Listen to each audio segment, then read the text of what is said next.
নমস্কাৰ মোৰ ইউটিউব চেনেলটোলৈ আপোনালোকক স্বাগতম জনাইছোঁ। আজি মই আপোনালোকক দেখাব গৈ আছোঁ যিসকলৰ ফ্ৰজেন শোল্ডাৰ আছে বা খুব বেছি স্পন্ডাইলাইটিছ হৈ আছে, বেছি বুলি নহয় স্পন্ডাইলাইটিছ যিসকলৰ হৈ আছে, তেওঁলোকে কি হয় এটা সময়ত গৈ হাতখনত ষ্টিফ হৈ যায় ষ্টিফ হৈ যোৱাৰ পিছত হাতখন ওপৰলৈ উঠাব নোৱাৰা হয়, পিছফাললৈ নিব নোৱাৰা হয়। আমি তেনেকুৱা কিছুমান আসন আছে যিবিলাক কৰিলে আমাৰ হাতখন ফ্ৰী হৈ যাব, অৰ্থাৎ সেই পেইনৰ পৰা আপুনি ৰিলিফ পাব আৰু আপুনি হাতৰ মুভমেণ্টটো প্ৰপাৰলি কৰিব পাৰিব। তাৰ কাৰণে আমি ফ্ৰী হেণ্ডো কৰাওঁ। তাতকৈ চবচে জলদি যদি আপুনি বেনিফিট বিচাৰি পাইছে তেনেহ'লে আপুনি এনেকৈ এটা বেল্ট ল'ব। এডাল য়োগা বেল্ট বুলিয়ে কয়, এই বেল্টটো ল'ব। এতিয়া আমি ফাৰ্ষ্ট বেল্টৰ সহায়ত আমি হাতৰ মুভমেণ্টটো কৰিম। তাৰ কাৰণে আমি বেল্টটো একচুৱেলি এনেকৈ দীঘলীয়া হয়। মই এইটো বেল্টটো দুভাঁজ কৰি লৈছোঁ, এনেকৈ এটা ফ'ল্ড কৰি লৈছোঁ।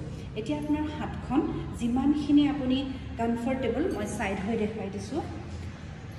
আপুনি বহাৰ পজিশ্যনটো যিকোনো ধ্যান আসন হ'লেও হ'ব, কিন্তু এইটো বজ্ৰাসন, ইয়াতে বহিলে আপোনাৰ বেছি ভাল হয়। হাতখন এনেকৈ যিমানখিনিলৈকে আপোনাৰ কমফৰ্টেবল, বেণ্ড নকৰাকৈ হাতখন লাহে লাহে এনেকৈ পিছফাললৈ লৈ যাব। হাতখন অকণমানো বেণ্ড নকৰিব, এনেকৈ পিছফাললৈ পূৰা টাচ কৰি দিব তললৈ। আকৌ এনেকৈ চিধাকৈ আনিব, আকৌ আগলৈ দি দিব, এনেকৈ পিছলৈ যাব, আকৌ আগলৈ আহিব। এনেকৈ আপুনি কমেও 10ৰ পৰা 20 টাইম কৰিব লাগিব।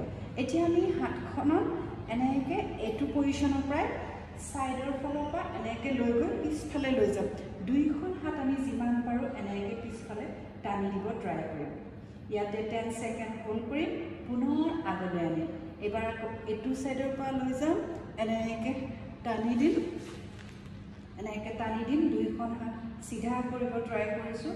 আকৌ 10 ছেকেণ্ড হোল্ড কৰিম, আকৌ সন্মুখলৈ আনিম, এগেইন এনেকৈ পিছলৈ লৈ যাম। দুইটা হাতৰ যিমান পাৰোঁ এলব' দুটা ষ্ট্ৰেইট কৰি ৰাখিব, 10 ছেকেণ্ড ৰখিব, আকৌ পুনৰ উভতি আহিব, আকৌ এবাৰ এইটো ছাইডে যাব, আকৌ এনেকৈ চিধা ৰাখি 10 ছেকেণ্ড হোল্ড কৰিব। অ'কে, এতিয়া আমি এই বেল্টটো আৰু এটা ভাঁজ কৰি ল'ম। এনেকৈ বেল্টটো আকৌ ভাঁজ কৰিম।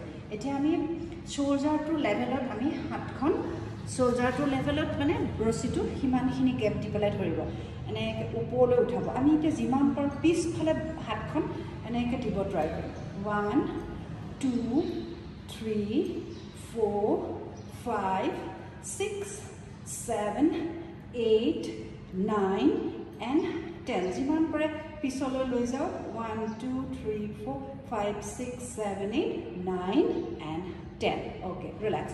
এতিয়া আমি এখন হাতেৰে এনেকৈ ওপৰৰ ফালে এইটো বেল্টটো লৈ যাম, এনেকৈ পিছফালে দিম, আৰু এইখন হাতেৰে তলৰ পৰা গৈ আমি এনেকৈ বেল্টটো ধৰিম। যিমান পাৰোঁ আমি বেল্টটো এনেকৈ যিমান পাৰোঁ কম কৰি ধৰিম, একদম পূৰা দুইখন হাতেৰে পূৰা টাইট কৰি এনেকৈ ৰছীটো ধৰি থাকিব। ওপৰৰ হাতখনেৰে ওপৰৰ পৰা টানিব, তলৰ হাতখনেৰে তলৰ পৰা টানিব।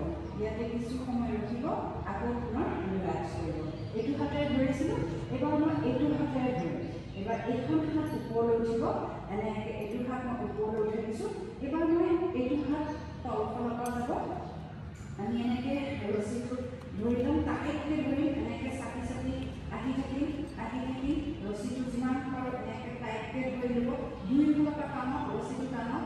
1 2 3 4 5 6 7 8 9 and 10। এনেকৈ কিছু টাইম কৰিব, অৰ্থাৎ 10ৰ পৰা 20 টাইম কৰিব।